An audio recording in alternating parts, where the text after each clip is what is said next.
સરદાર વલ્લભભાઈ પટેલની 150મી જન્મ જયંતિ નિમિત્તે ઠેર ઠેર યુનિટી માર્ચનું આયોજન કરવામાં આવ્યું છે, જે અંતર્ગત જંબુસર વિધાનસભા પદયાત્રા લોહ પુરુષના વારસાનો ઉત્સવ ઉજવવા એક ભારત, આત્મનિર્ભર ભારત, એકતાનો સંદેશ પ્રશ્ન માટે સમર્પિત થવા જંત્રાણ પ્રાથમિક શાળા ખાતે કાર્યક્રમ સંસદ સભ્ય મનસુખભાઈ વસાવાના અધ્યક્ષસ્થાને યોજાયો હતો, જેમાં ધારાસભ્ય ડી.કે. સ્વામી, જિલ્લા પ્રમુખ પ્રકાશભાઈ મોદી, તાલુકા પ્રમુખ કુલદીપસિંહ યાદવ, શહેર પ્રમુખ મનનભાઈ પટેલ, એપીએમસી ચેરમેન વનરાજસિંહ મોરી, પ્રદેશ કિસાન મોરચા કમલેશ પટેલ, તાલુકા પંચાયત પ્રમુખ નીતિનભાઈ પટેલ, પ્રાંત અધિકારી એસ.એમ. ગાંગુલી, મામલતદાર એન.એસ. વસાવા, ટીડીઓ હાર્દિકસિંહ રાઠોડ સહિત ઉપસ્થિત રહ્યા હતા.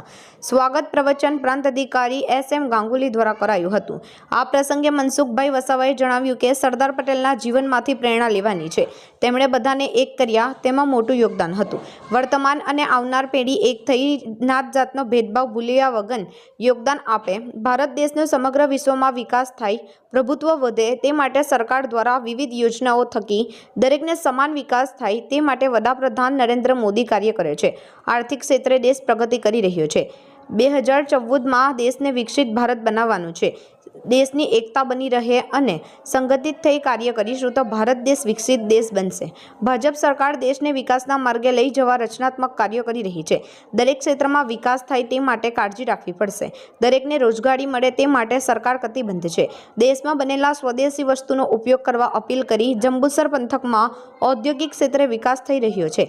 જિલ્લાના ઉદ્યોગોમાં સ્થાનિકોને રોજગારી મળે તે માટે શિક્ષણ પર ભાર મૂકવો પડશે. સમૃદ્ધ ભારતમાં શિક્ષણ જરૂરી છે, તે અંગે સરકાર કાર્ય કરી રહી છે. આવનાર દિવસોમાં ભરૂચ જિલ્લો પાછળ ન રહી જાય તે માટે દરેકે કાર્ય કરવું પડશે, તો વિકસિત ભારતના સ્વપ્નને સાકાર કરી શકાય. જિલ્લા પ્રમુખ પ્રકાશ મોદીએ આઝાદીની લડતમાં જેમણે ભાગ લીધો અને ક્રાંતિવીરો શહીદ સૌને યાદ કર્યા હતા. આઝાદી બાદ દેશને સંભાળવો, પરંતુ દેશના રજવાડા એક કરવા 562 રજવાડાને એક કરવાનું ભગીરથ કાર્ય સરદાર પટેલે કરી ભારતનું નિર્માણ કર્યું. માનનીય વડાપ્રધાને 2047માં દેશને વિકસિત ભારત બનાવવાનો સંકલ્પ લીધો છે. સ્વદેશી અપનાવી દેશને આત્મનિર્ભર બનાવવા આહ્વાન કર્યું છે અને આત્મનિર્ભર તરફ આગળ વધી રહ્યા છે.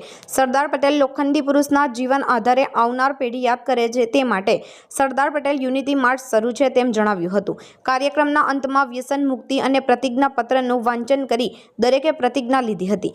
આ પ્રસંગે પૂર્વ મહામંત્રી બરવતસિંહ પઢિયાર, તાલુકા ઉપપ્રમુખ બુધાભાઈ ગોહિલ, તાલુકા પૂર્વ પ્રમુખ બાલુભાઈ ગોહિલ, સરપંચ શારદાબેન રાઠોડ, અગ્રણી આસિફ બાપુ, ઉસ્માન ખિલજી, મિર્સા ખિલજી, સલમાબેન ખિલજી સહિત મોટી સંખ્યામાં ભાઈ બહેનો હાજર રહ્યા હતા. આજે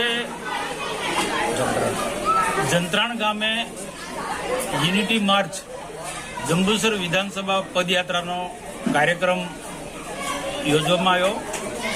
આ પ્રસંગે આ વિસ્તારના ખૂબ ઉત્સાહી જાગૃત ધારાસભ્ય ડી.કે. સ્વામીજી તથા અમારા ભરૂચ જિલ્લાના ભારતીય જનતા પાર્ટીના પ્રમુખ પ્રકાશભાઈ મોદીજી તથા જંબુસર વિધાનસભાના ચૂંટાયેલા પ્રતિનિધિઓ, સરકારી અધિકારીઓ, પ્રાંત મામલતદાર, ટીડીઓ સહિત આ ગામના તથા આસપાસના ગામના ખૂબ વરિષ્ઠ આગેવાનો આ કાર્યક્રમમાં ઉપસ્થિત હતા.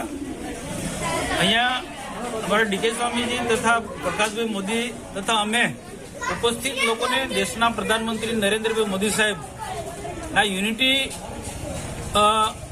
માર્ચનો જે આખો કાર્યક્રમ છે, સરદાર વલ્લભભાઈ પટેલના જીવનમાંથી સમગ્ર દેશવાસીઓ એમના જીવનમાંથી પ્રેરણા લે, એના માટે સરદાર વલ્લભભાઈ પટેલના અલગ અલગ એમની જીવનની ઘટનાઓ અમે વાત કરી લોકોને.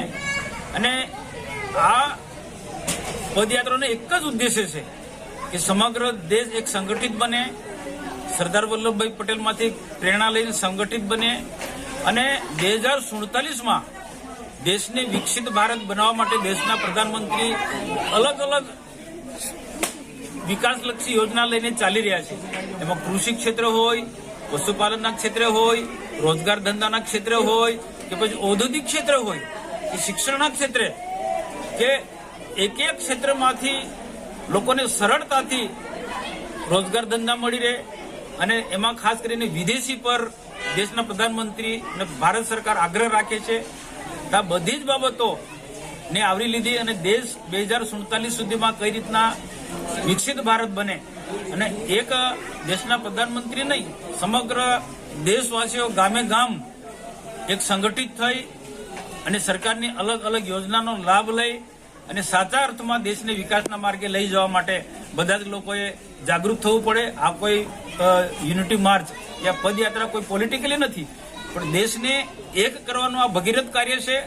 ને એમાં દેશના પ્રધાનમંત્રી નરેન્દ્રભાઈ મોદી સાહેબનું આ અભિયાન ખૂબ સફળ રહ્યું છે. અમે જે રિપોર્ટ મેળવ્યો છે એ પ્રકારે આખા ભરૂચ જિલ્લાની બધી જ વિધાનસભામાં પણ અમારા પ્રમુખ શ્રી જિલ્લા પ્રમુખ પ્રકાશભાઈ મોદી પણ બધી જગ્યાએ ગયા છે. ખૂબ સફળ રહ્યું છે. એ રીતના આખા ગુજરાતની અંદર, આખા દેશની અંદર આ યુનિટી માર્ચના જે કાર્યક્રમ ખૂબ ભવ્ય રહ્યા છે, ખૂબ પ્રભાવશાળી રહ્યા છે. અને સ્વદેશી અભિયાનને પણ સાચા અર્થમાં એક સારી સફળતા મળી રહી છે. તો જંબુસરનો યુનિટી માર્ચનો કાર્યક્રમ ખૂબ સફળ રહ્યો છે. અને હું આશા રાખું કે સૌ દેશવાસીઓ ભેગા થઈ આ જંબુસર વિધાનસભાના લોકો પણ દેશના વિકાસમાં યોગદાન કરે. આપણા વિસ્તારની જે મોટા મોટા ઉદ્યોગો આવ્યા છે એ ઉદ્યોગોમાં આપણા યુવાનોને કામ મળે, રોજગારી મળે, એ એંગલથી પણ શિક્ષણમાં તેમજ અલગ અલગ સરકારના જે અભ્યાસક્રમો જે છે કે સ્કિલ ડેવલપમેન્ટ કાર્યક્રમો છે એમાં પણ આપણે રસ લઈએ અને આ ઉદ્યોગોમાં સ્થાનિક યુવાનોને કામ મળે, રોજગારી મળે, એ એંગલથી આપણે સૌ આગળ વધીએ.